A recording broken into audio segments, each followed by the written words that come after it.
I'd like to start by saying congratulations to EPA. I believe the reason you asked me to provide these closing remarks is because I have been on the planning committee for all of the beach conferences going back to 2003 when we held the first in San Diego. And one of the things I have observed is how you have created a community of beach managers who work across the country, opportunity for them to have dialogue and see how they do things compared to how others in the same industry do things, but also an opportunity for dialogue among researchers and practitioners. And as such, you've moved a lot of the technology that the researchers have developed into practice. It would have been easy to not have this conference, to simply put it off because COVID presented a barrier, but you persevered. And I think there may even be some side benefits. We have at this conference more than double what we've ever had in terms of attendance. And you've also got a resource. All these talks have been recorded. So somebody who missed a talk that they might have wanted to hear has the opportunity to now go see those. So let me start with my thoughts about the conference, and they fall into three categories. First, it's impressive to see how beach science has matured. When we started these conferences in 2003, all the talks were about the promise of developing science, things that might be happening in the future. This year's conference was dominated by talks on successful applications of those technologies, and not just by the professionals, the beach managers who are paid to do this on a full-time basis, but all of these new technologies are now also already being integrated into citizen monitoring. The second is that as you have achieved that success, the role, the opportunities for beach managers has increased. Obviously, you see that in how harmful algal bloom talks have become an important part of this conference. And it's a very logical expansion because a lot of the technologies that we use for beach management also apply to harmful algal blooms. And they also have a commonality in public health interests. Third thought is that while we have moved from development of technologies into application of those technologies, there's still a lot left to be done in the future, as evidenced by a number of the talks. So what I'd like to do is elaborate on all three of these themes.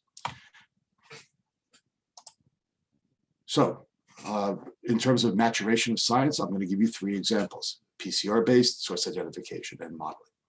In terms of PCR, polymerase chain reaction, in 2003, that was a relatively new technology. There were a few researchers who worked on it, but just early stages of development. I was impressed when you all did the poll of attendees of the conference that 60% of them said they are now using PCR.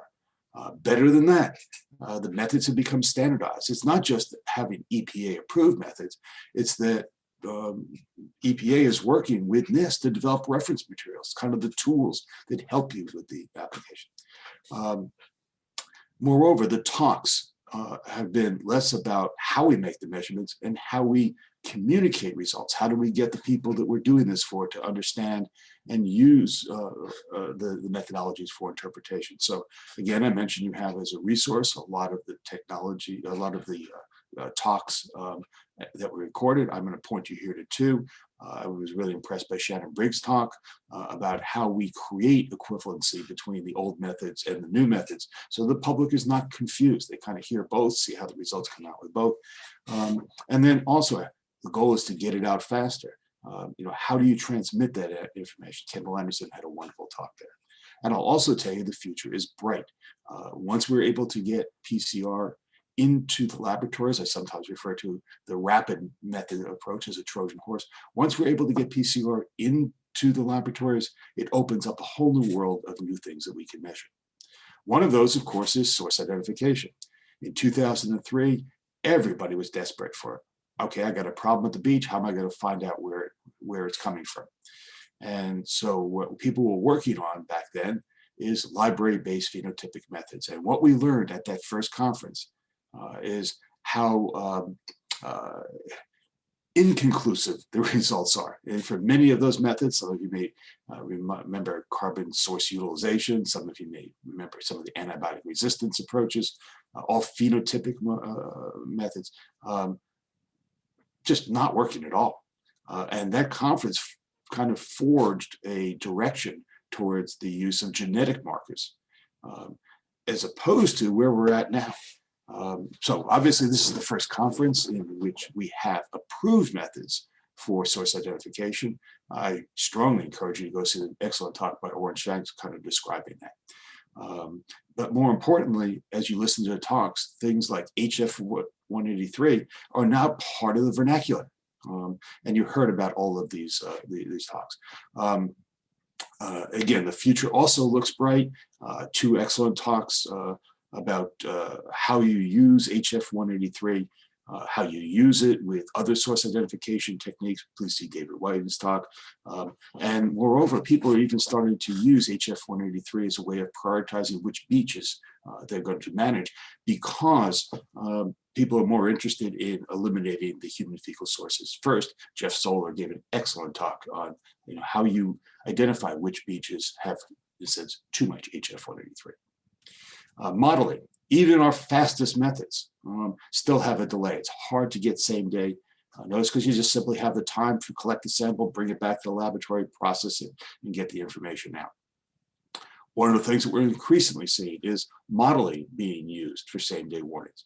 Now, not as much as we see for PCR. When you did a poll on that, only about 20% of the respondents indicated they're using it.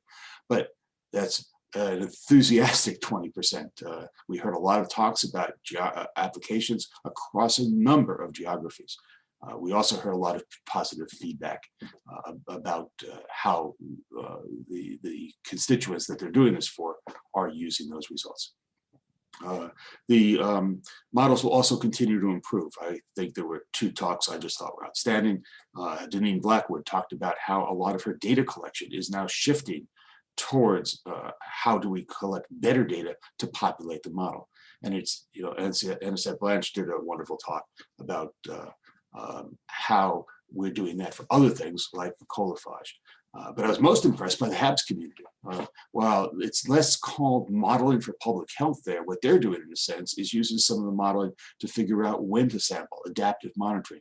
Let's not sample all the time, or let's emphasize when we sample around when the events we want to capture are most likely to be there. So a wonderful application of modeling.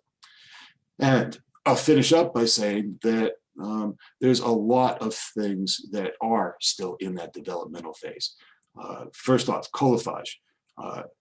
Throughout the almost 20 years of this conference, we all complain about enterococcus. We complain about how it gives you a false signal because it regrows in the environment. It doesn't sometimes represent a human fecal contribution.